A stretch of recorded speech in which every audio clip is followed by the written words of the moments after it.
الله أكبر.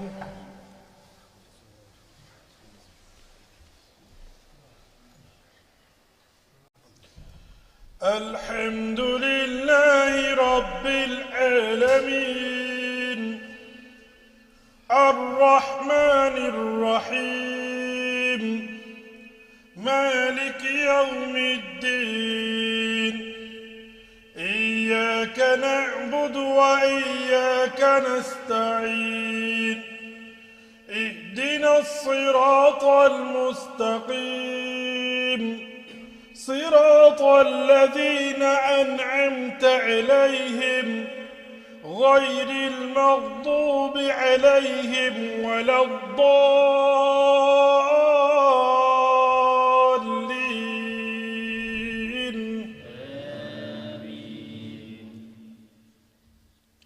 والسماء ذات البروج واليوم الموعود وشاهد ومشهود قتل أصحاب الأخدود النار ذات الوقود إذ هم عليها قعود وهم على ما يفعلون بالمؤمنين شهود وما نقموا منهم إلا أن يؤمنوا بالله العزيز الحميد الذي له ملك السماوات والأرض والله على كل شيء شهيد.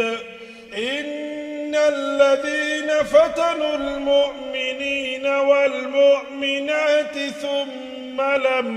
ثم لم يتوبوا فلهم عذاب جهنم ولهم عذاب الحريق.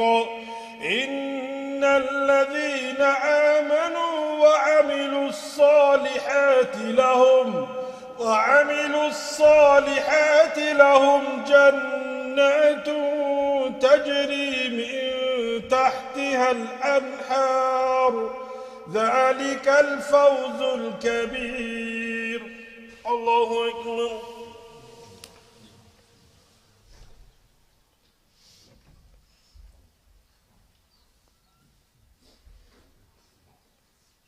سمع الله لمن حمده. الله أكبر.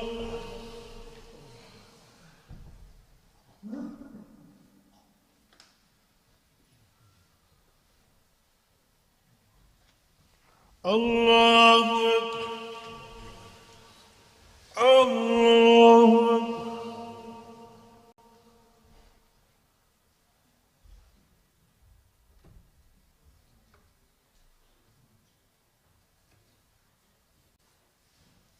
الله أكبر.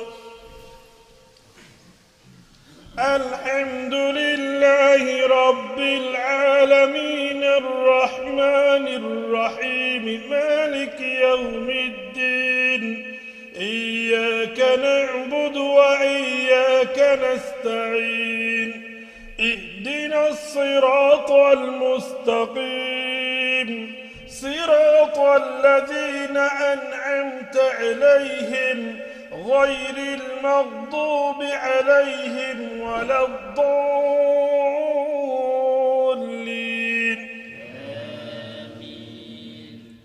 إن بطش ربك لشديد إنه هو يبدئ ويعيد وهو الغفور الودود ذو العرش المجيد فعال لما يريد. هل أتاك حديث الجنود فرعون وثمود بل الذين كفروا في تكذيب والله من ورائهم محيط بل هو قرآن مجيد في لوح محفوظ. الله أكبر.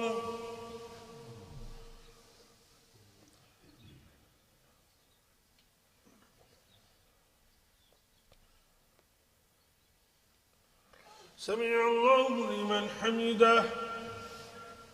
الله أكبر.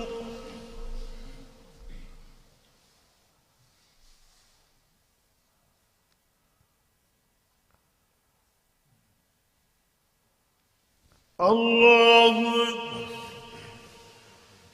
الله أكبر.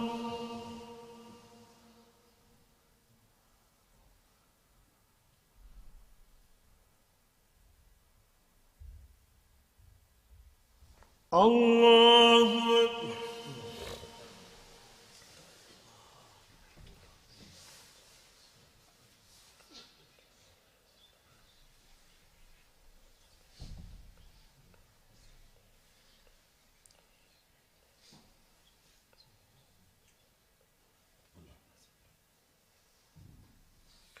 الله أكبر.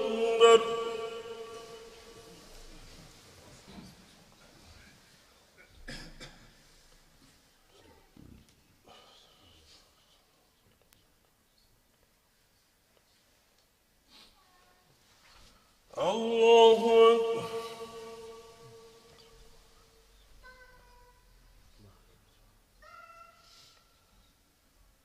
سمع الله لمن حمده. الله أكبر.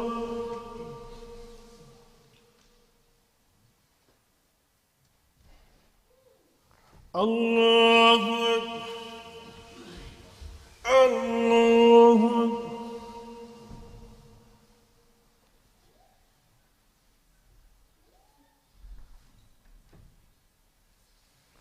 الله أكبر.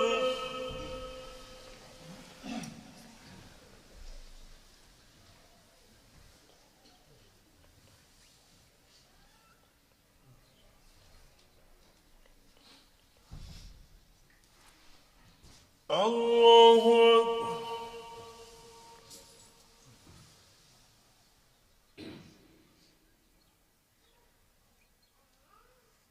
سمع الله لمن حمده. الله أكبر.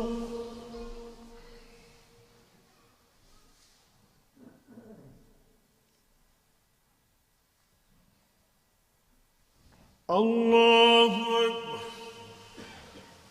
الله أكبر.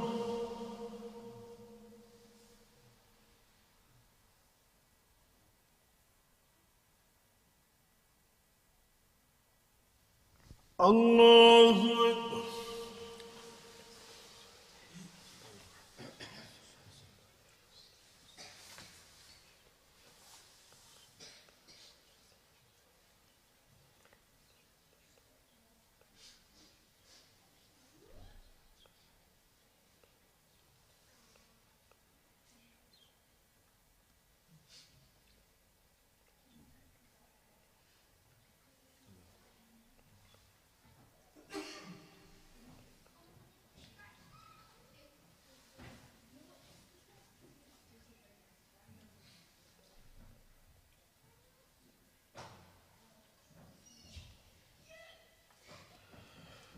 السلام عليكم ورحمة الله. السلام عليكم ورحمة الله. الله.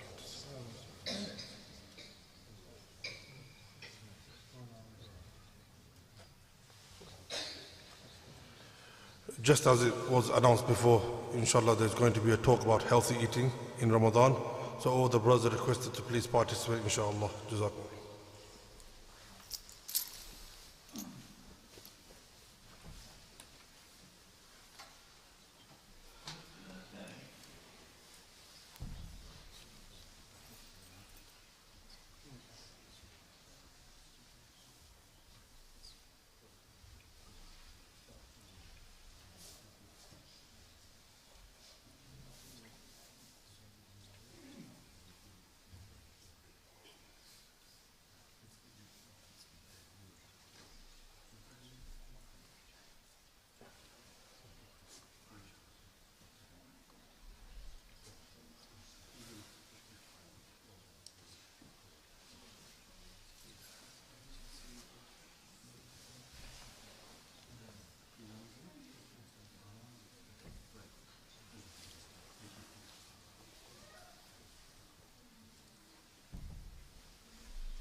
Assalamu alaikum wa rahmatullahi wa barakatuh.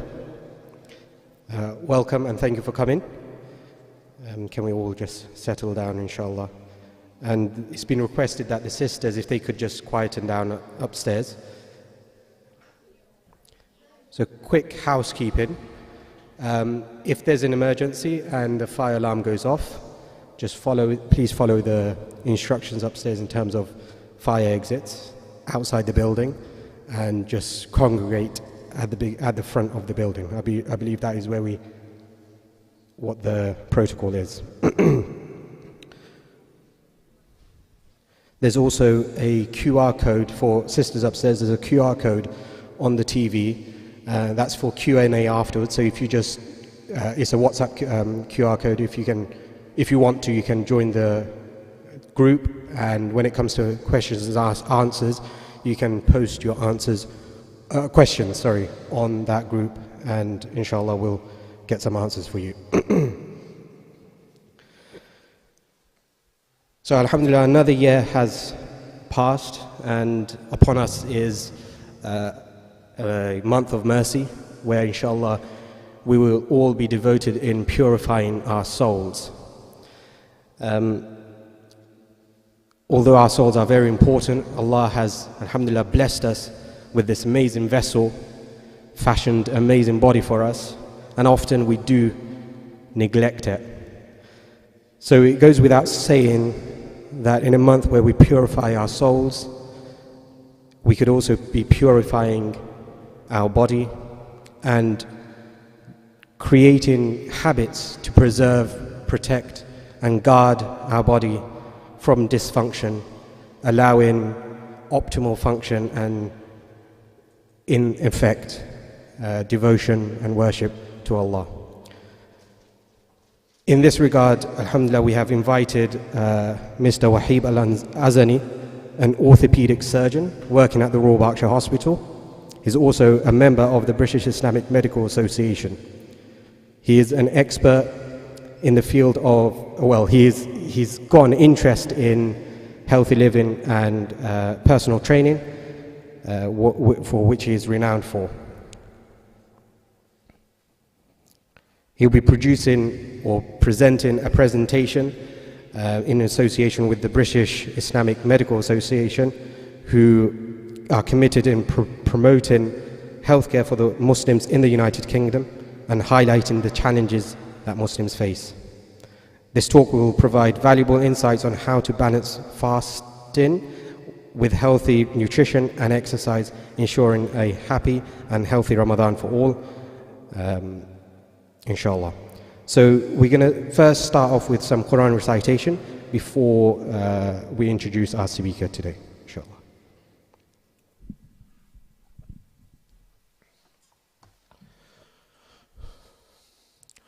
أعوذ بالله من الشيطان الرجيم بسم الله الرحمن الرحيم والشمس وضحاها والقمر إذا تلاها والنهار إذا جلاها والليل إذا يغشاها والسماء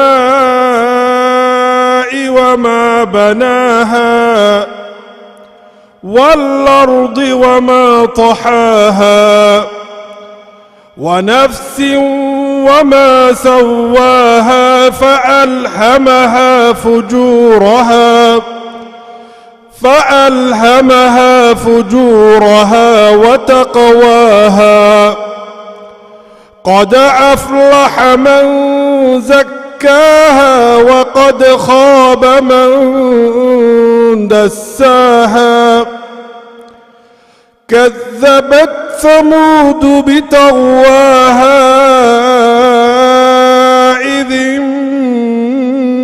انبعث أشقاها فقال لهم رسول الله ناقة الله وسقياها فكذبوه فعقروها فدمدم عليهم ربهم بذنبهم فسواها ولا يخاف عقباها صدق الله العظيم.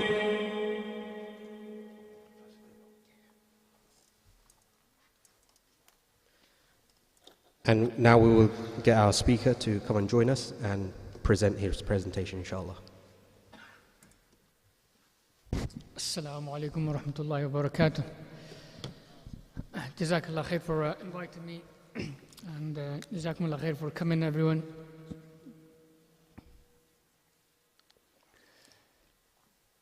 So inshallah,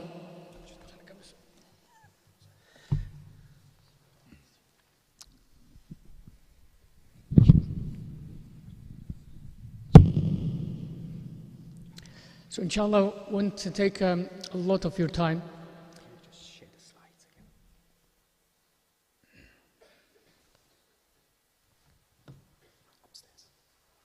Upstairs. It's not there? Okay. Google Meet.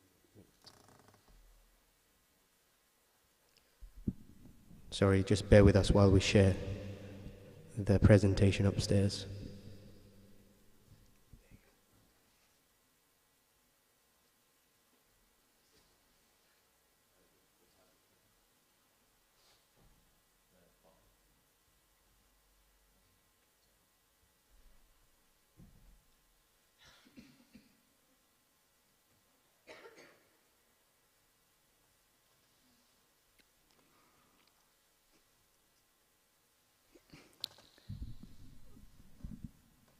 Okay, inshallah. So this will be a very brief introduction into healthy living in Ramadan.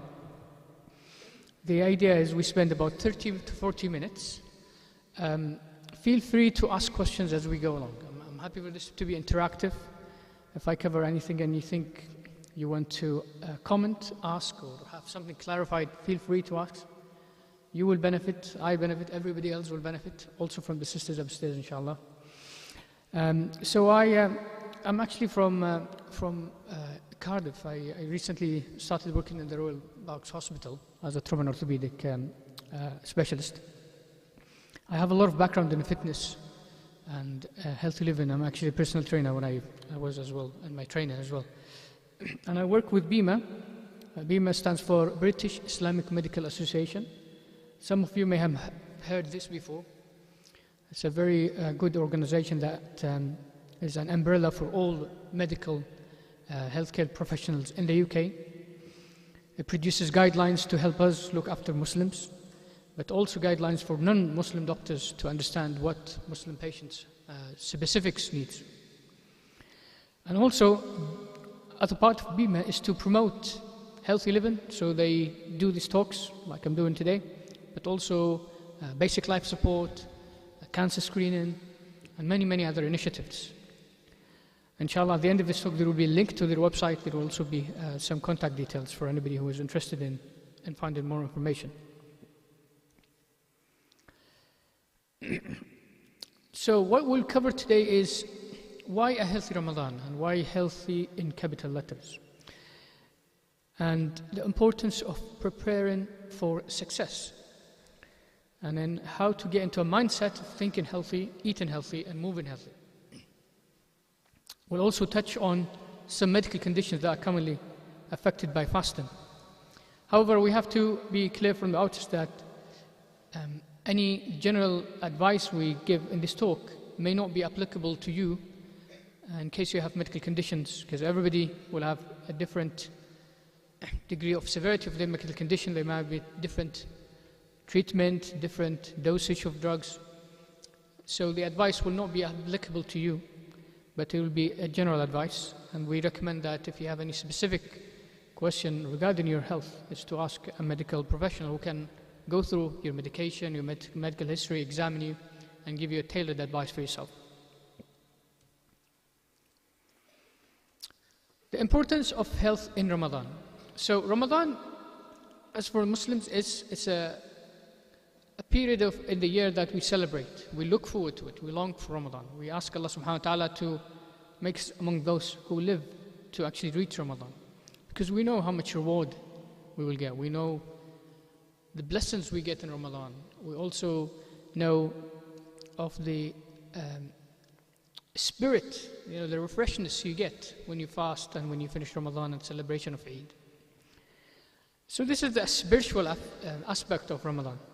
But also there are other things that if we do right, it helps us even do better in the spiritual aspect. And that's looking after our bodies. We know that if you have a healthier body, you can fast better. You can stand longer in salah.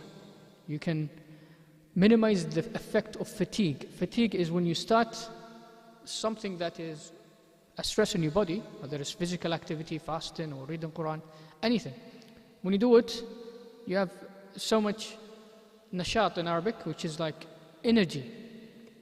And then slowly it weans off, and then you have to stop and take a break. So this happens with any activity you do. By preparing beforehand, you can minimize the effect of fatigue, and you can overcome fatigue, and you can get the maximum reward of everything that Allah subhanahu wa ta'ala has blessed us with in the month of Ramadan. So having good health is essential, and we will touch upon that a bit more inshallah. Upholding goodness in Ramadan is one of the things that we aspire to. We want to get to a state where our spiritual and religious levels increase. With that, we have to think about all the bad habits we have. And to actually ensure that we actually reach a better level in our iman, we must think, have I actually dropped any bad habits I was doing before Ramadan? So everyone of us has bad habits, and every one of us should reflect and think, okay, I've got these 3 bad habits, or maybe these 5 bad habits, or this 1 bad habit, and think to use your fasting and getting closer to Allah and getting more iman as a measure, a success to be measured by how many bad habits you let go of. Because what you do in the Ramadan can set off you right for the whole year. So imagine if you drop all your bad habits from Ramadan and then continue for the whole year. That's really a good sign that you actually, iman has actually increased, and you actually made a good effort to overcome a bad habit. To get into that state, start now. Start now thinking, these are the bad habits, inshallah, I want Allah to help me to get rid of. Smoking is one of them, but there are many, many other habits.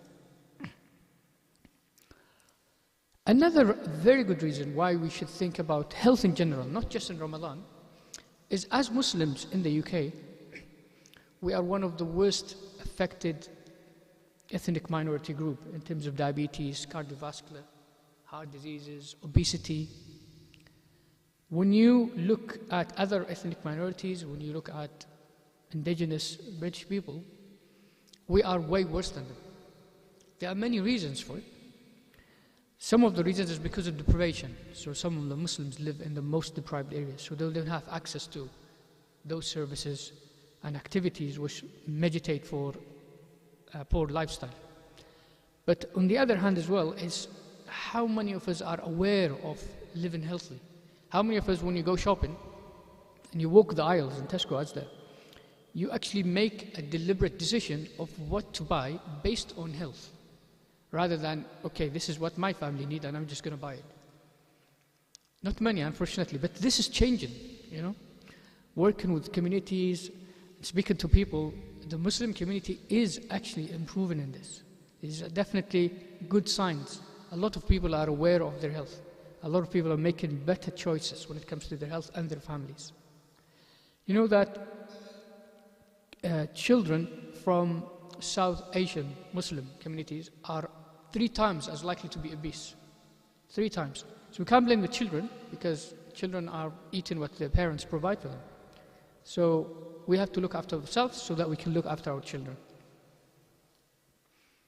And there's no better time to start introducing healthy living habits to our family life than Ramadan. So Ramadan is a perfect opportunity to start that process.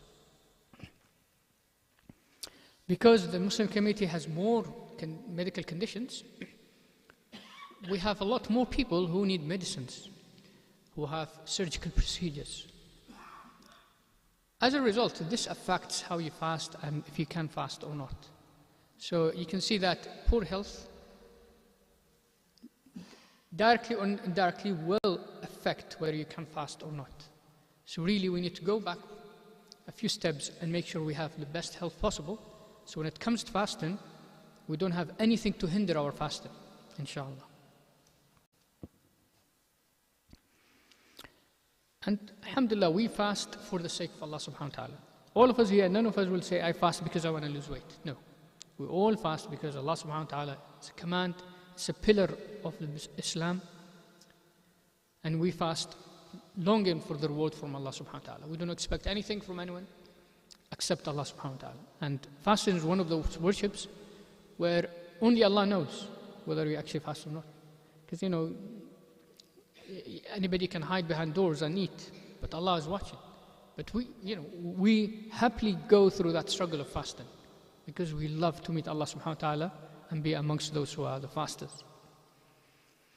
Because Allah subhanahu wa ta'ala has only prescribed things that are healthy for us and beneficial for us as an individual and as a society, there are secondary benefits to those acts of worship. For example, fasting, the secondary benefits include weight loss, lower blood pressure, lower cholesterol levels, stronger immune system, mental resilience, control of unhealthy habits, and also economical, like for example, money saving. So there's so many other things that you can get from fasting. By trying to make all the intention to Allah subhanahu wa ta'ala, getting the reward from Allah subhanahu wa ta'ala, Allah can give you more blessings in attaining all of the secondary benefits of any act of worship.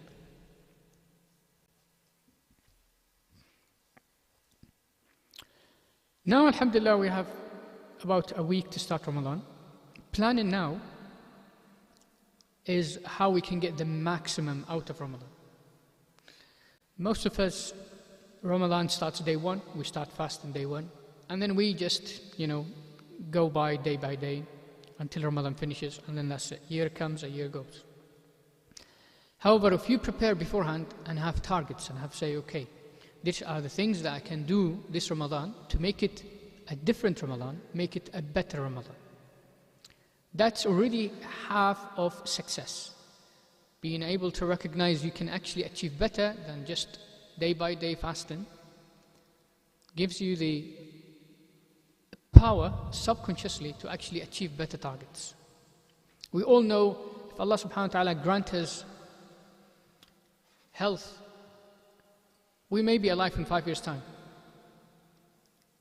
But if you don't plan where you want to be in 5 years' time in terms of your health, in terms of your financial situation, in terms of your family condition, then in 5 years' time, you will just be in a random place, something you haven't planned, something just being planned around you. So having a target, having objective, makes you get what you set to achieve, inshallah. And then, alhamdulillah, we're all positive people by default as Muslims.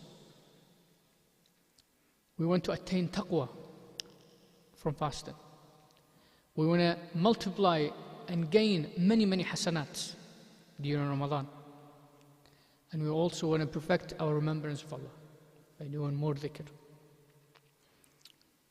You can also tag on to these stuff like I want to stop smoking. I want to improve my physical activity. I want to manage my weight better. And just by thinking that these are the things I would like to do, that's 50% of the journey, inshallah, in achieving these. So planning is half of success. You will see this slide coming again and again just to reinforce the message. You will also see this slide coming again and again, and every time you see this slide, I'd like you to think, okay, this is really an important point coming, and just have a maximum attention, inshallah, for what comes next. So, there are 4 key areas we have to think about when we approach the month of Ramadan. Our routine, our sleep pattern, our food and drink routine, and our health conditions.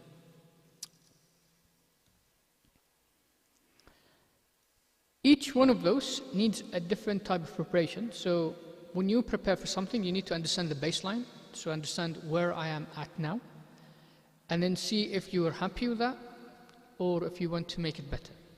If you want to make it better, then there are ways. So for example, things to consider as life routine is your job. Are you going to be able to do a strenuous job whilst fasting? Do you need to take time off? Do you need maybe to work 2 days, take 1 day off? Or take the last 10 if you want to do i'tikaf. So you start preparing your life routine. Is there big events that you want to be aware of during Ramadan? Travel, there's Easter holiday, there's like kids' school holiday. Things that you have to think about and make sure you optimize them for your fasting. Also, the clock will change during Ramadan. We'll be fasting for 14 to 16 hours because, time will get long, days will get longer, the weather will get warmer. So all those things will have an effect on how you fast. And being aware of them makes you better prepared. Sleep, one of the most things that's disturbed is the sleep pattern in Ramadan. If you live in a Muslim country, you may be able to start your job late. But if you're working in the UK, you still have to go to work at 8 o'clock, 9 o'clock. Even if you had to wake up for sahur or stay at night for Taraweeh. So sleep pattern is very important. And how are you going to adjust your sleep pattern? That's very important. The best example of how you cope is look at what happened in the previous Ramadan. How did you manage the previous Ramadan? Did that work well for you or not? If it didn't work well for you, then you may want to do something different this Ramadan. Inshallah, we'll touch on that a bit more later. Food and drink, alhamdulillah, we fast the majority of the daytime. And then we know when we break the fast, we know when we start the fast. We usually have cultural routine in terms of what to eat and when to eat. But you don't want that to become a barrier. For example, you eat too much, then you can't stand in prayer, or you're too sleepy. So not everything that is in our culture can be used for good stuff. Also, you may have lots of invitations from family and friends, and then again, we tend to overeat in those invitations, invites. So being aware of them is very important as well. And then health conditions. This Ramadan may be completely different for you. You may have had a new medical diagnosis in the meantime, You're a year older than last Ramadan. So things will need to be adjusted, inshallah, to the good. One of the ways the Prophet ﷺ showed his preparation is the Prophet ﷺ used to increase his fast leading into Ramadan. So for example, in Sha'ban, he used to almost fast the whole Sha'ban. Sahaba as well, that's part of the Sunnah. So trying to fast before Ramadan to just get used to the system rather than have a shock of starting Ramadan and not to be able to take a break for 29 days or 30 days. And then we talked about working duties, studies, family obligations, community obligations, and to have realistic expectations. The last point you mentioned is Prophet used to fast more in Ramadan, but in Sha'ban, before Ramadan. In Sha'ban, right? But whereas, if I remember correctly, I read that he doesn't used to fast more in Sha'ban because he used to be preparing for Ramadan. He used to fast just 1 or 2 days. So someone can, if some scholar is here, maybe he used to fast regularly or. Said that he used to fast. In no other month would he fast more than the month of Sha'ban. To the point that they said that it looked like as if he fasted 2 months consecutively. So he used to fast. Sorry. Jazakallah for your question. That's very important. Now, what we can learn from this question is the concept of preparation. Right? So when you prepare for something, you do more of it. Let's say, for example, you want to run a marathon. Yeah? So if you want to run a marathon, it involves running. So you run more before the activity of running a marathon. In the same way, if you want to fast the month of Ramadan, the preparation for that fasting is to do more fasting before Ramadan. So the concept of taking a recovery period before an activity applies only for a short period of time. So for example, people who run marathons, they will be preparing very hard, but maybe they'll take a few days off before the event, just to relax, chill, recover. So that's part of preparation. So sometimes we may mix things, okay, taking recovery is actually part of preparation, but it's a very short period of time. In fitness industry, if you train in the gym and you have a more than 3 days gap, you lose a lot of benefits. If you want to progress, you want to have less than 3 days gaps on certain exercises if you want to target certain muscles. But Jazakallah khair for the question. That's very important because now we understand more about the concept of preparation. So previous Ramadan experience is your best indicator of how you will be in this Ramadan. If you want to be better, this is the time to think what exactly I would like to get better, and then plan ahead, inshallah, using some of the information we have, inshallah, from this talk. And then we have spiritual goals, physical goals. The spiritual goals is to attain taqwa, to get closer to Allah subhanahu wa ta'ala, read more Quran, pray more namaz, fast properly, as in, the fasting of the mouth, but also the eyes, the tongue, the ears. And then physically, becoming stronger, healthier weight, better resilience, endurance. All those things can be achieved side by side.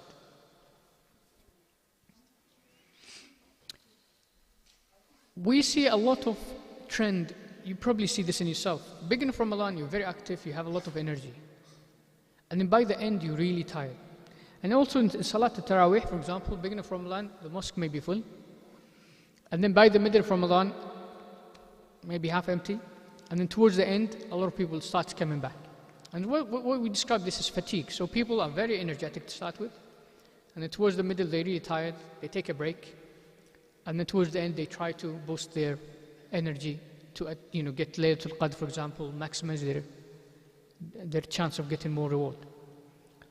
One of the things to combat fatigue is actually exercise. Some of you may think, okay, if I exercise, then I'll get more tired. But actually does the opposite. When you exercise, you condition your body to be more efficient. More efficient at utilizing energy stores, more efficient at recovery. And in doing so, you get better at continuing to be fasting, doing your activities, and not getting tired.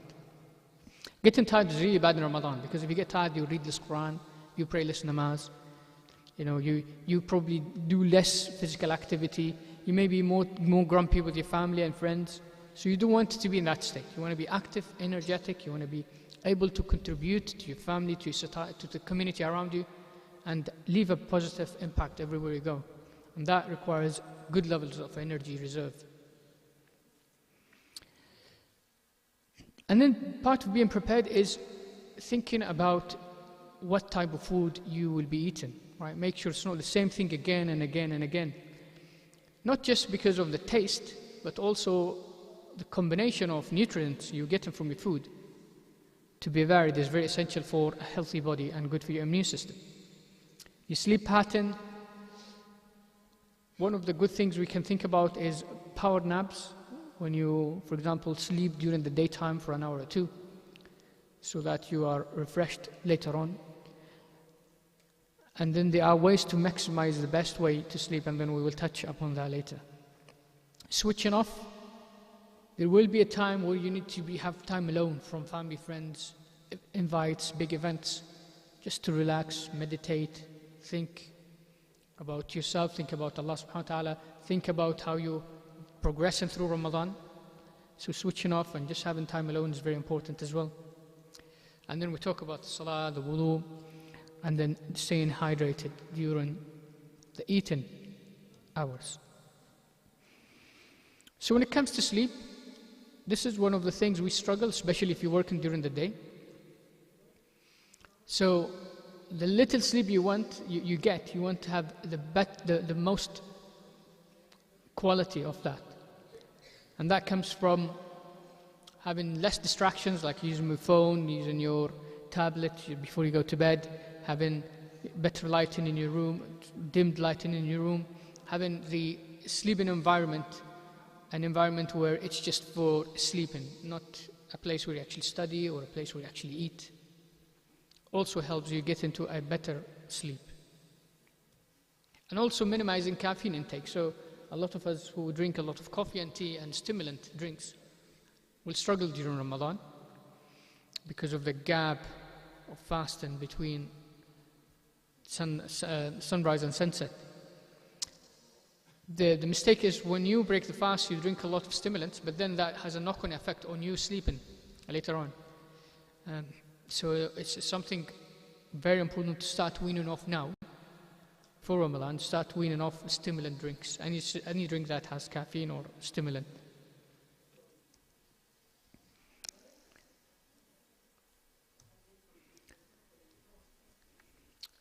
Because alhamdulillah we fast for, or Ramadan is for 29 or 30 days, there is a perfect chance to develop a habit.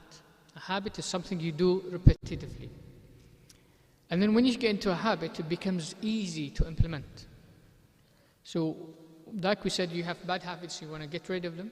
There are good habits you want to get into.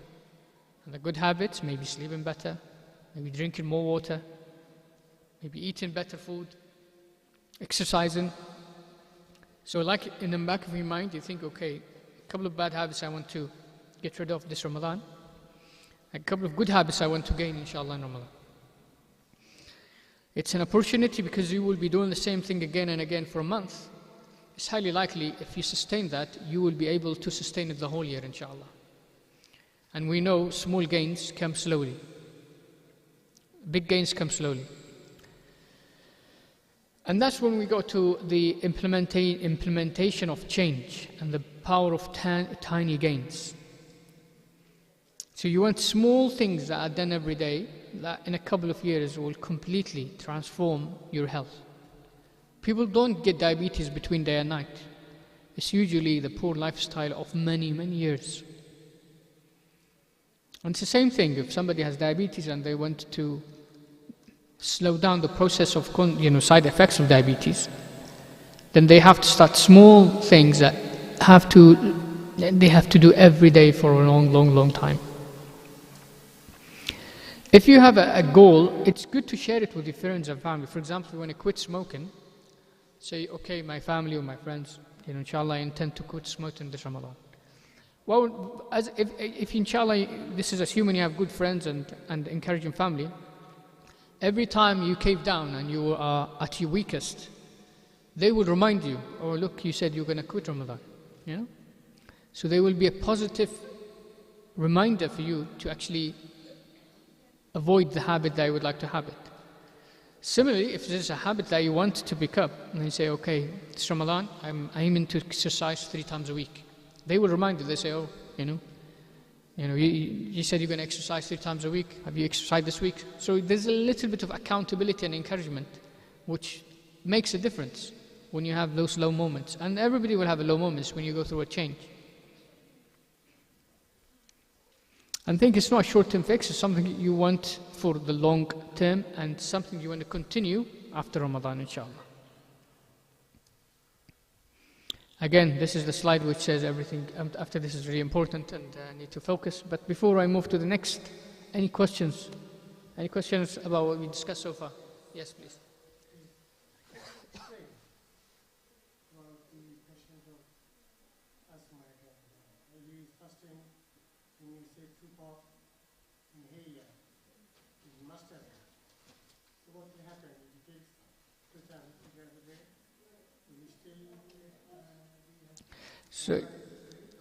So Jazakallah khair, that's one of the things we will touch on towards the end of the presentation when we talk about medical conditions. We'll talk about that inshallah then. Any other questions? Insulin. Insulin, yeah. Okay, inshallah. We'll come to that at the end. You're very welcome. So eating healthy in Ramadan. So eating healthy is a very good thing every time, but it's more so in Ramadan. Because if you don't eat healthy in Ramadan, it affects your spirituality, it affects how you connect with the Quran, it affects how you stand in prayer, how you have khushu'. All those things are important. So eating healthy involves a nice balanced diet with lots of water. One of the most things we neglect in Ramadan is drinking fluids. Drinking fluids. You should be aiming for, depending on, of course, your height. But you should be aiming, I would say, a 2 liter fluid minimum is very important. So this is here is half of a liter. So we're talking about 4 of those as a minimum. You can also help hydrating yourself by having fruits that are rich in water. Fruits and vegetables like cucumber, watermelon. So those things also will help. And you can also have fresh juices, fresh milkshakes, fresh smoothies. Those also will have fluids in them. So this is one of the things we have to target in my mind. Okay, I need to have 2 liters of fluid, or maybe 3, that's even better. And plan now, how am I going to achieve that? Like some people, how they achieve that is in Fatur, they will have one of those. And then during their Taraweeh prayer, between every rak'ah, they will have some sips. And then after that, they'll have another one. And then at Sahur time, they'll have another one. So that's achieving your 2 liters a day. But you may need more. And more is better. So this is one of the NHS recommended eat well plates. Some of you may be familiar with that. We know, I'm not interested in the specifics of the eat well plate. But what's important about that is you need a balanced diet. You need some fluids, you need some carbohydrates, you need some fat, you need some protein, you need some vitamins and minerals. And that's the idea. So when you look at your dish or your meal, you need to have a bit of everything. So you have a nice, good, balanced diet. You also want to avoid things that are harmful to you, like salt. A lot of salt is not good, especially for your blood pressure. If you already have a blood pressure problem and you have a lot of salt in your diet, you may not be getting the benefits of the medication. So you may just be getting the side effect of the medication rather than the benefit. And really, salt is just something for taste. You can get rid of salt completely. Yes, it might be strange the first few times, but after that, you will get used to it. There are alternatives to salt. Yes, we need a little bit. The minimum is 6 grams less. But there's so much salt in everything that you're getting way beyond the recommended. So the salt you add to the food is way extra because bread has salt in it already. Some of the veggies and fruits have already some salt in them. Lots of the products you buy from the shops will have lots of salt in them.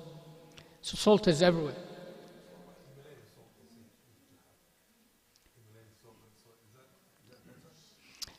It's probably better. However, the quantity of salt in the body attracts fluid into your blood vessels. So that will increase your blood pressure. So if you have too much salt, even if it's healthy salt, it will still affect your blood pressure. So the best is try and half the amount of salt. So, if your mom cooks at home, or your sister, or your wife, just say, look, one of the things we want to achieve this month is cut our salt intake by half. Inshallah. And then fat. Okay, and then fat here, I'm talking about bad fat, which is trans fat. So fat that is processed. It leads to weight gain, high cholesterol. High cholesterol leads to heart problems. Even the good fat like olive oil, nuts oil, avocado oil, you don't want to use too much of that. Okay?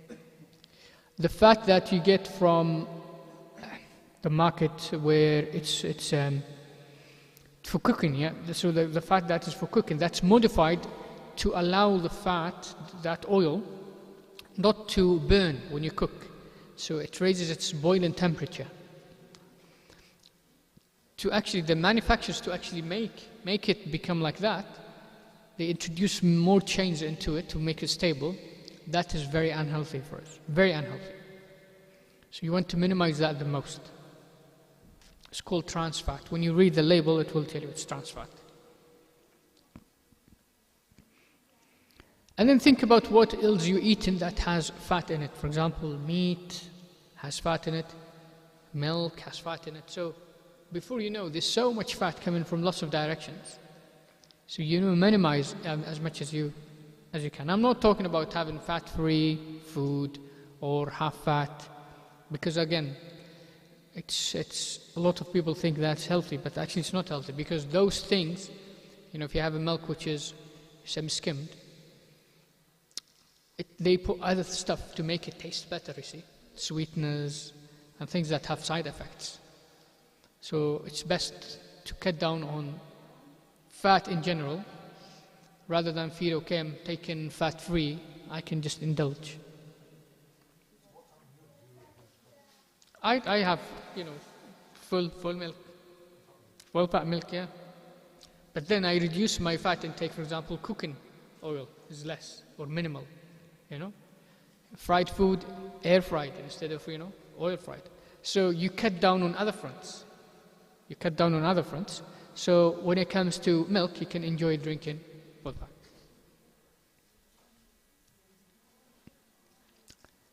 Sugar is the enemy. Okay, it's worse than cigarettes. That's why we don't realize, because it's so sweet. Yeah. Yes, so when we talk about sugar, we should have replacements, and honey is a very good replacement. Sweeteners are not a good replacement. Sweeteners give you the taste. We still don't know the long-term effect of those sweeteners, and some studies show some of those sweeteners will deposit some molecules in the brain. We don't know whether that will have a long-term effect on the brain or not. So the best thing is, cut down on sugar. And also there is good sugar and bad sugar. So when you see refined sugar, all this is written by law. They have to write this on the packets. So refined sugar is a sugar that is manufactured in the factory. This is very bad. It's the same as, there's a lot of it in white bread, white rice, because it's processed food, refined food. Or if you go to the brown bread, you can see that there's less sugar in them. And if you even go to the organic side, it's even better. The refined and processed food strips all the minerals and vitamins from the manufacturing process. So you don't get the benefits of vitamins and minerals. Where if you have organic food, you still have the benefits of having vitamins and minerals. And then when we want to eat stuff that has sugar in it, best to eat stuff that has complex sugars, so slow release, like potatoes, pasta. So stuff that takes long time to actually be absorbed and broken down by your digestive system and absorbed by body. Anything that leads to a spike in insulin is bad, which is, for example, pure sugar, chocolate, sweets, squash, fizzy drinks. Those things will lead to a big spike in your insulin. Again, chips has the worst of both worlds, right? Because it's processed, it's not fresh, and it's coated in oil, the cooking oil, and which is a trans oil. And it's not that. If you work in a restaurant, you know that oil has been used so many times. So you're getting burnt oil. which can have what we call carcinogenic. It has things that can lead to cancer if taken in large amounts and over a long period of time.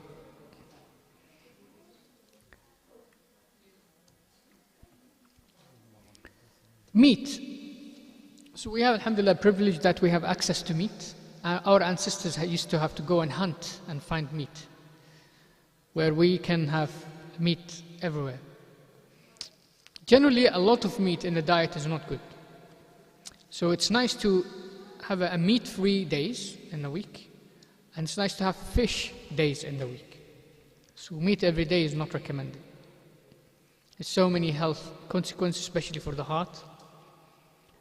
Even if it's good meat, you want to have breaks. You want to have vegetarian days in between and some fish as well.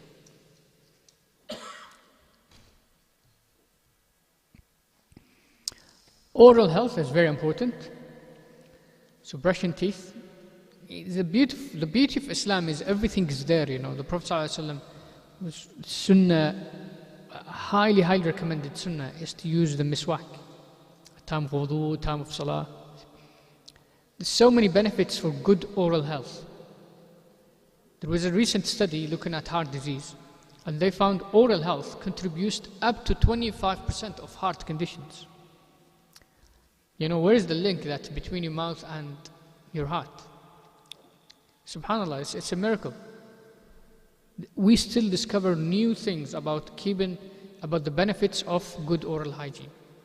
And back then, when people may have a shower maybe once a month, the Rasulullah used to recommend the miswak, you know, many times a day. If you think about the 5 daily prayers, that's minimum 5 times a day.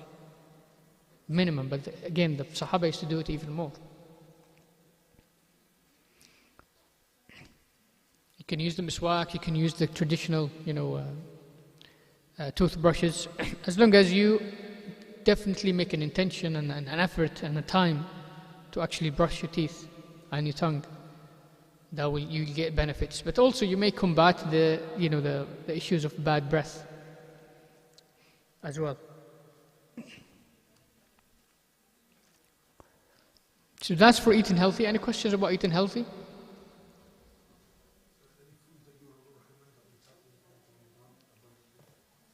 So a good balanced diet, Mediterranean diet is very good. So the studies have shown that Mediterranean diet is very balanced, not too much oil, not too much fast release sugars. And there's lots of oil in it, there's cheese, there's brown bread. Yeah, so you think about cheese, olives, brown bread, brown rice, brown pasta, fish, less meat, especially red meat. Red meat is lamb, beef, and then white meat is chicken. So generally white meat is healthier than red meat, because red meat has a lot of cholesterol and fat. So it's nice balance, and also lots in the Mediterranean diet, there's lots of vegetables and fruits. Vegetables and fruits are very important because they have minerals and vitamins, but also they bulk, they take a big space on your stomach, so they stop you from overeating.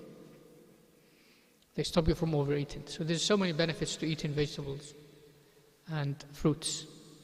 So make it part of your, dish, that you must have a bowl of salad or some fruits at the end before your dessert. Moving healthy. So Ramadan is not a month where we just fast and sleep, and when sahur comes, we wake up and do our iftar. We are encouraged to be active. The Prophet ﷺ, they used to go to battle during Ramadan. So they didn't say, oh, we'll stop, it's Ramadan, we'll resume after Ramadan. No.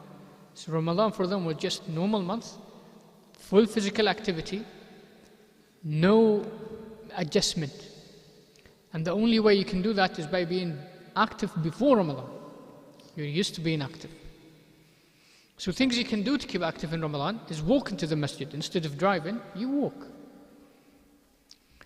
And also the time before Maghrib like maybe 1 hour before Maghrib, just go for a small walk. You don't have to brisk walk, just a nice gentle walk. At that time you already burnt all your sugars and you started to burn fat, and you will burn even more fat. And if you want to train and do exercises, it's better to do it during the eating hours. So maybe after Taraweeh, you can go for a football game, or before Sahur, if we're going to do something strenuous. The most important thing is to keep doing something. You don't have to go to the gym, but keep doing something. And here we will talk about the recommended NHS daily guidelines for exercise. So we say 150 minutes of moderate or 75 minutes of vigorous intensity activity a week. So you divide that over 3 days, for example. So let's say, for example, just to make it simple, 3 times a week, half an hour each. That's for vigorous exercise, or 1 hour each for moderate exercise. This is the minimum everybody should be doing every time, anytime. So everyone here should ask themselves, do I do that? And if not, why not? Because that's part of being a proactive Muslim, a Muslim who is thankful to Allah subhanahu wa ta'ala for the benefit of giving us that body. This body is amana from Allah. We are entrusted to look after this body. And when we look after this body, the body allows us to do more ibadah. So physical activity is essential. Back in the days, no cars, no lifts, manual jobs. Everybody used to get their physical activity just because of their lifestyle. Now we don't have that. So we have to make an effort. And the effort has been put for us in studies to say 3 times a week, either half an hour each vigorous exercise, i.e. you sweat and you're short of breath for half an hour, or 1 hour, 3 times a week of moderate. So this is a very good opportunity. If you're not doing this now, it's a very good opportunity to start thinking about doing that in Ramadan. And if you could do it in Ramadan, inshallah you'll be able to continue doing it after Ramadan. Yes, people are busy, you have jobs, you have families, you need to go shopping, drop the kids to school. But you can always make it a routine. For example, if you drop the kids to school, if it's not far, you can walk, and you can briskly walk. Kids, they have no problems walking fast. And if you know you need to exercise, you've never exercised before, then you can ask someone who has experience. It could be a family friend, it could be a professional, personal trainer who may give you some advice, or even pay them, because the best investment is the investment in your akhirah and the investment in your health. There's nothing else you can invest, and you cannot find a way around it. But investment in the akhirah and investment in health are worth it.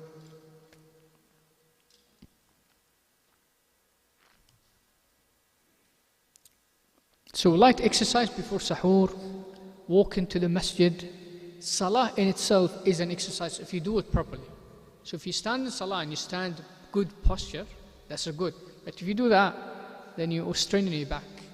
And if you strain your back, then the next time you may not be able to stand, and you have to sit in a chair. So when you do salah, make sure you stand upright, thinking about where your joints are, where your bones are, make sure you're nicely balanced. When you do ruku' and sujood, do it properly, because there is stretching in those activities. And stretching is very good and healthy for joints. So all those things are a byproduct of a good form of worship.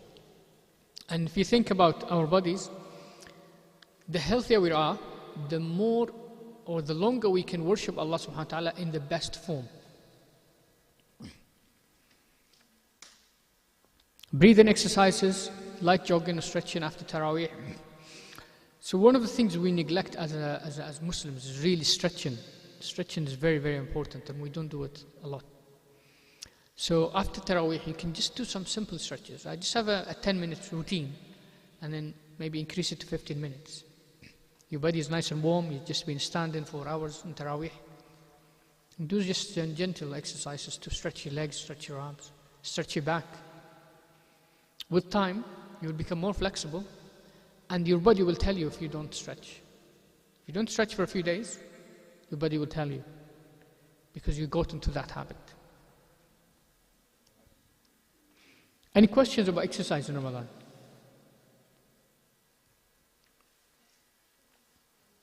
Now we come to your questions. Health conditions in Ramadan. Okay. So BIMA have about nearly 200-page document on every medical condition you can think of that can be affected by Ramadan. And they put the latest, strongest evidence. And this is being updated, not every year, maybe every couple of months. And this document is being used, even in other countries such as Malaysia, America. It's a very good thing. And it's available in the BIMA website, so BIMA and /Ramadan. You easily find. As a doctor, I go to this to get advice because they don't teach it this in medical schools. We don't know. So I go to this to actually find what I need and give medical advice. And with something we have to differentiate between religious advice and medical advice. So the religious advice is whether it's halal or haram. Okay, whether this action invalidates your fast or not. Okay, so that's a religious advice, and you should ask somebody who has knowledge in the deen. Medical advice is what I say, yes, fasting will affect your medical condition, make it worse, or will not affect it. Medical advice also gives me the ability to change your medication, maybe the time you take your medication, maybe the dose of your medication. So they're two different things. So if you have a medical condition, you need the medical advice, but also you need the religious advice. So when we talk about asthma and inhalers, right?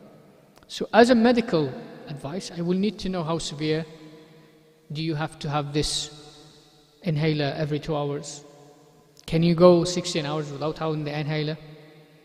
Are there any things that actually induce the asthma, like for example, pollens, hay fever? Can you actually minimize them by taking antihistamines tablets, during the break and fast period?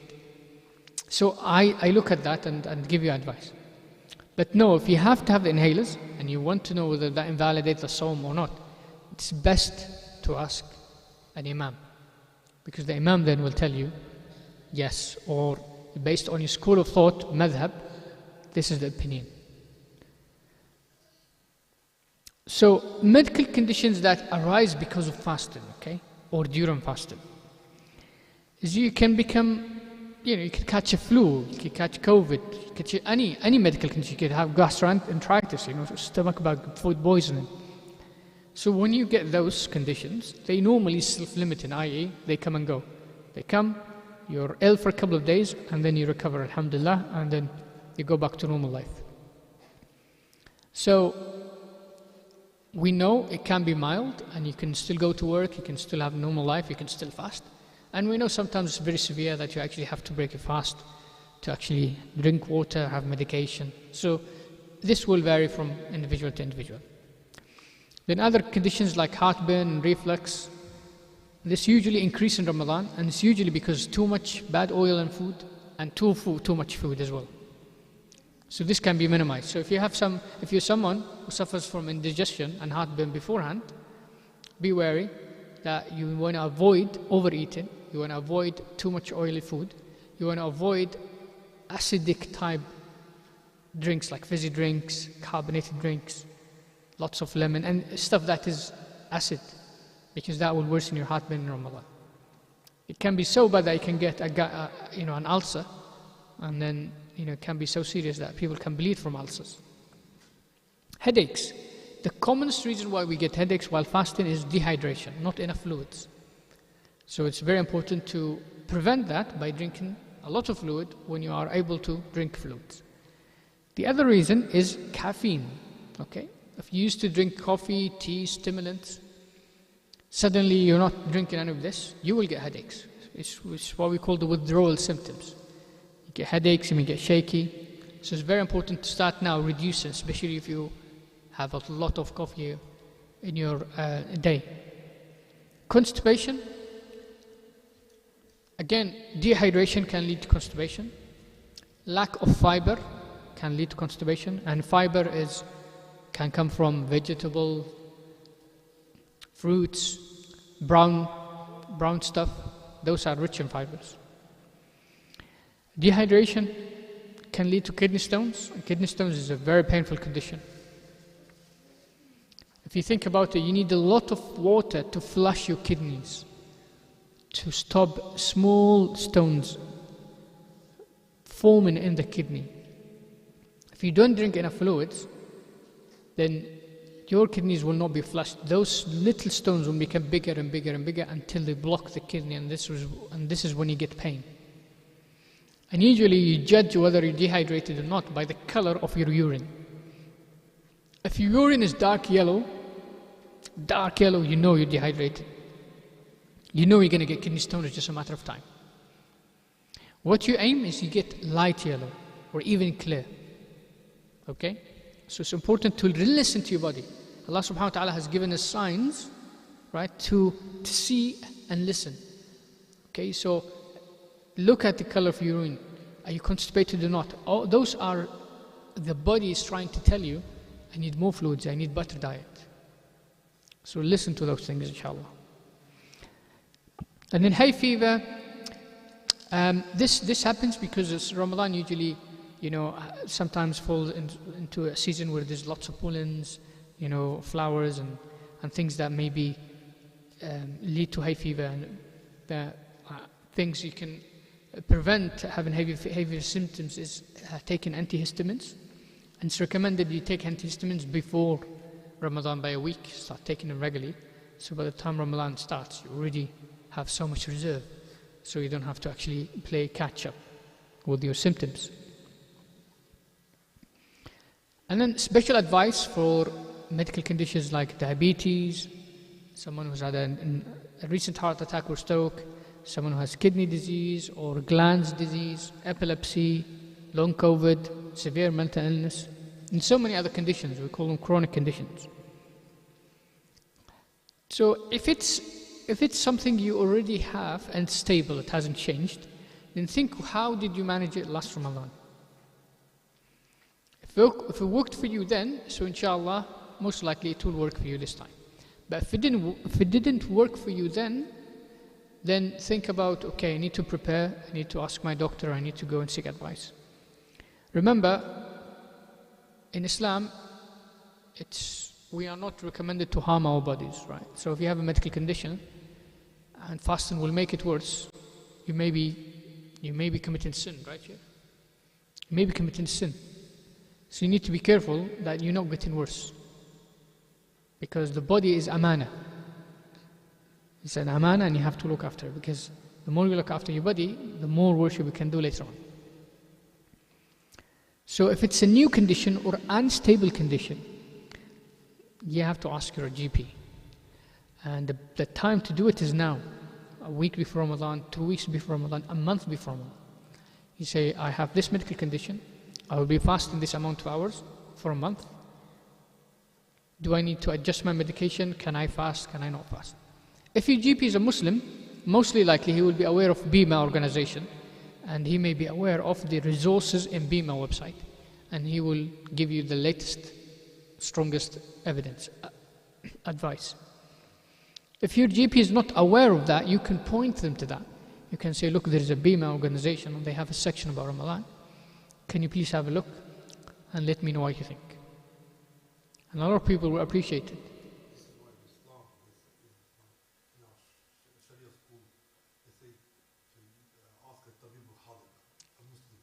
Yeah. Because he look at the Islamic point as well, not just say blatantly, don't fast. He'll weigh it up and give you the best advice. Exactly, Shaykh. Jazakallah khair. So when you have Islamic resources, they take into account, your eagerness to fast, okay? And also it takes into account the gray area where you can fast or you may not be fasted, It takes into account that little specialist knowledge which you won't get if you go to, medical school. You need someone to actually look into it from an Islamic perspective. And that's what BIMA are doing, and that's why that document I showed you keeps getting updated as we learn new things, as new conditions come and new evidence come. Jazakallah khair. And then, like I showed you a medical opinion, and then the Islamic legal opinion, those two give you the power to then decide for yourself whether you want to fast or not, okay, or what adjustments you make. So it's very important to get both together so that you can make the best choice. Because if you get a medical opinion, by default, a lot of people will say don't fast, you know. And if you look at the medical legal opinion, if the imam is, you know, most imams are not doctors, so they may not know how necessary that medication is, or how necessary that inhaler is, or how much harm will cause you if you stop it or reduce the dose or change the times. So you need both together to be able to get a better decision, inshallah. In general, stable medical conditions, you can fast because you can change the times of your medication, you can change the dosage, and so on. But again, you have to make sure you get that from a specialist, someone who knows your health inside out, has your records, can sit down and listen to you without interruptions, and gives you the best advice. Any questions so far? So inshallah, we will all have the intention to have a healthier Ramadan, inshallah. We all have the intention to drop a couple of bad habits and pick up new good habits and make it a sustainable change even after Ramadan, inshallah. And we all have the intention to be part of the changes in our families. So for example, when we go shopping, we look for healthier stuff. When we eat, we look for healthier stuff. And we all start doing some physical activity as a routine, inshallah. Doesn't matter how old you are, doesn't matter whether you're a man or woman, physical activity is a must.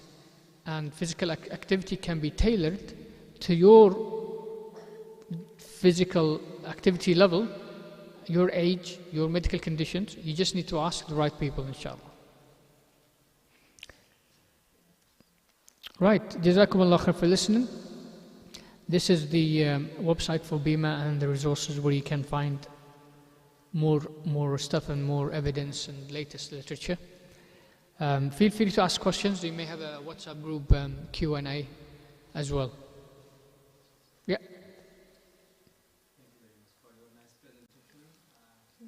Despite some medical conditions, in general, what food options should be chosen during suhoor? I mean, while we are going to just start the Ramadan and fasting, and during iftar time, because the medical terms and lot of things for the general people it will be difficult to understand. If you point out clearly for these two times, especially for suhoor and iftar, food options should be chosen, I mean, should be prioritized. So we'll start with iftar time. Iftar time, you see this is kind of cultural, right? So some communities will eat date and water. Adhan, Maghrib Adhan, date water. And then they'll do sunnah, or they pray Maghrib, do sunnah, and then they will go eat the rest. Okay? And this is the sunnah of the Prophet ﷺ. Yeah? Where other, like you see some communities, Adhan goes, you have the dates, you have the samosas, you have fruits, you have some rice, curry, everything, and then go and do salah. Okay? So, you want, because you've been fasting for so many hours, you want to prepare your body for food. You want to say, okay, my body now, I'm gonna be eating food. So, this is just to remind you, I'm gonna be starting food.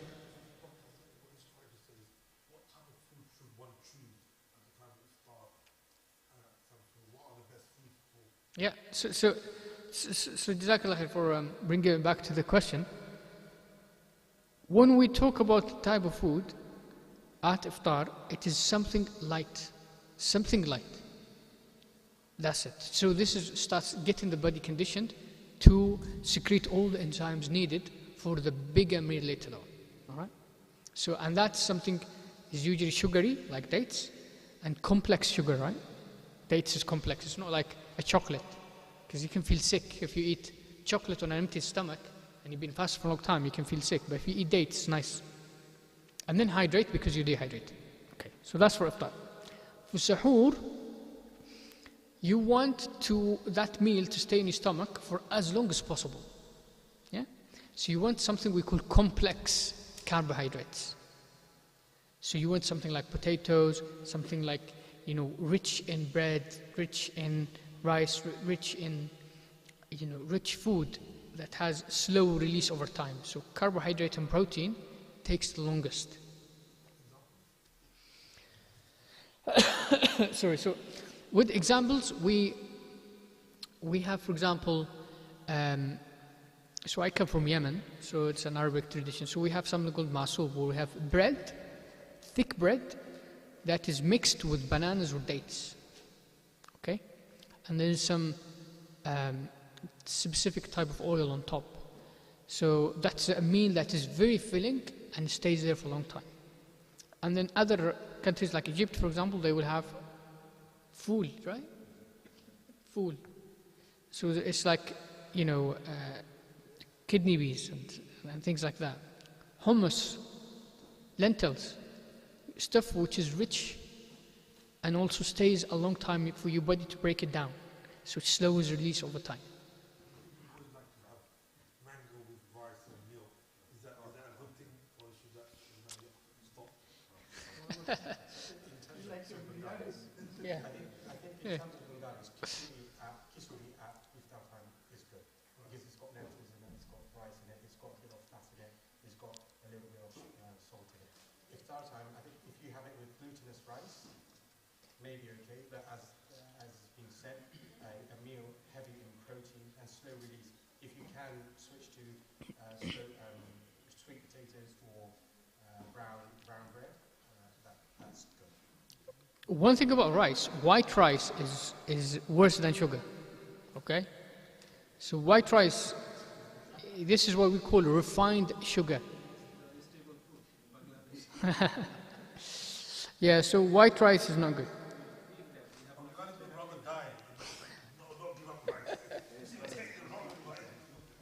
You know what? If you give up white bread, white rice, sugar, right, table sugar, fizzy drinks, you're 80% achieving the best diets in the world. It's really that important. You fast one Ramadan, and the amount of rice, the problem with rice is you can eat large quantity, okay? You can live, it's rich in refined sugar, and it's a large quantity. So in this Ramadan, if you say, okay, I'm going to cut my rice in half, or maybe stop altogether, and see how your health, right? You will definitely feel more hungry. I'm not going to, say something different. You will definitely feel more hungry. You will lose weight, but you will be a lot healthier, a lot healthier. You can change rice into pasta, right? You can change white rice into brown rice. Okay? But brown rice, in Bengali culture, brown rice is something completely different to what we actually call Okay. which is brown rice. The whole meal rice is not what us Bengalis think is the healthy. So it's the whole meal one. What we mean by whole grain rice is not the long grain brown rice that us Bengalis eat. That's the whole white rice. It's just a different type of white rice. What is it? It looks very different. So it's You went to the shop. again, it's probably not in Asian shops. You're going to have to get it from shops. There are alternatives like couscous, for example, right? Couscous, yeah, and burghul as well. Burghul, yeah. So burghul is again stuff in the North Africa. It looks like rice, but it's brown, and it's delicious as well. So look for alternatives as well.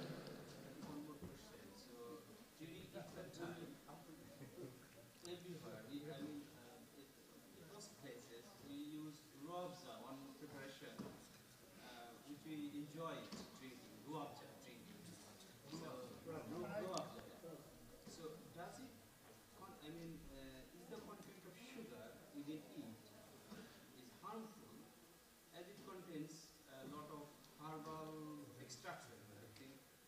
think about it, or do you have any research findings about this? What's the name of the drink? What's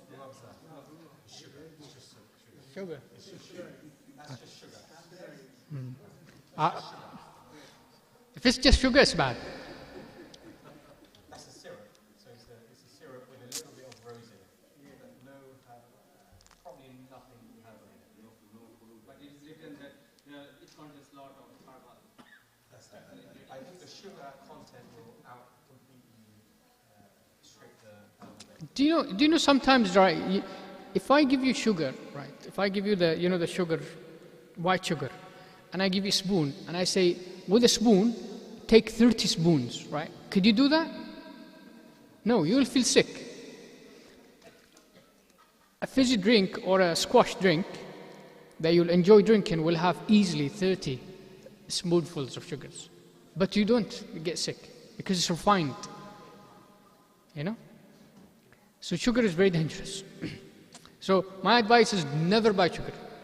Go to your family, to your wife and say, look, we are banned from buying sugar. We are running out of time. I have one professional question I'll ask you later.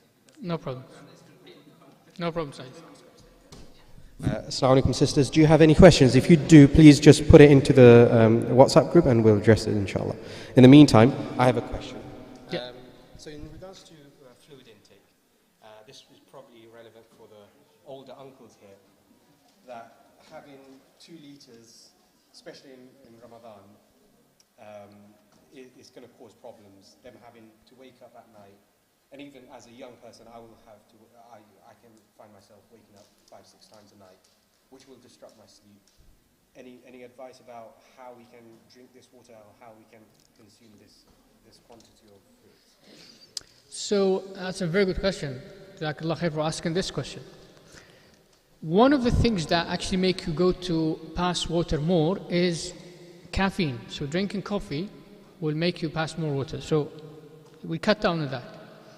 The other thing is if you are on tablets that we call diuretics, so they are tablets that make you actually pass water more, then you may speak to your GP and change the times of those.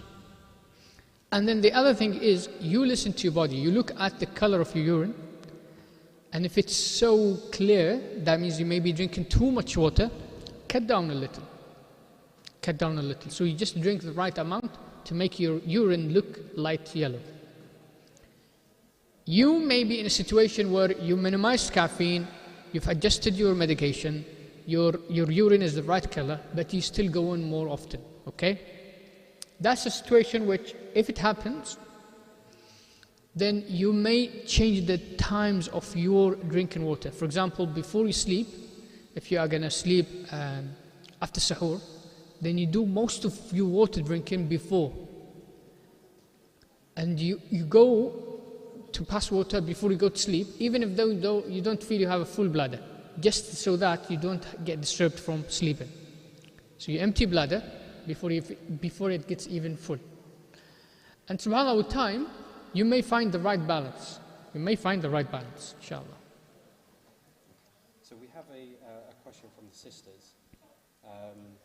Can I just answer it because it's a very Bengali one?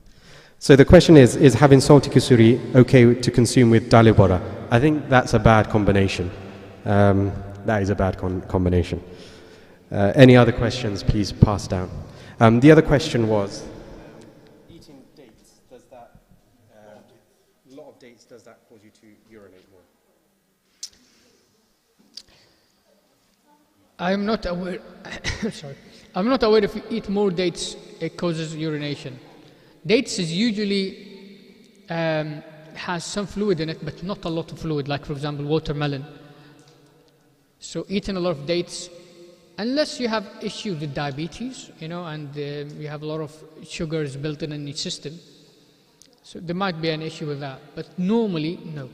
But also, anything you overdo is going to be harmful. So the recommendation from the Sunnah ﷺ is 7, maximum of 7, right? So if you're eating more than that, then ask yourself, why are you eating more than 7? Because you may be causing more harm. Anything even if I give you the perfect medicine, if you eat more of it than necessary, it becomes harmful.